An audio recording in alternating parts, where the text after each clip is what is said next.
বাংলাদেশের কাশ্মীরে চলে আসছি। মামা চা চা বিক্রি করেন? চা সাথে কি এগুলা কি?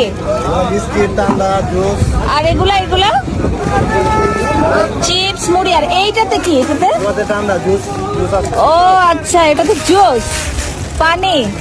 এটার মধ্যে ফ্রুটো, ম্যাঙ্গো। বাহ, জুস তো। আর এটাতে চা আর এইটাতে হচ্ছে চানাচুর, তাই না? এগুলা এগুলো কত করে? এগুলা 10 টাকা। বাহ, জোস তো। এই কোনটা খাবা? আমি যেটা খাবো সেটা এখন খাওয়া যাবে না, রুমে গিয়ে খাবো। কি খাবা? ও তুমি তো নিয়ে আসছো, পানি নিয়ে আসছো, তাই না? চাটনি। এই তোমরা কি খাবা? তোমরা কি খাবা? ও মা, চা খাবা? একটা চা দেন তো। চা। তোমার দ্বারা কি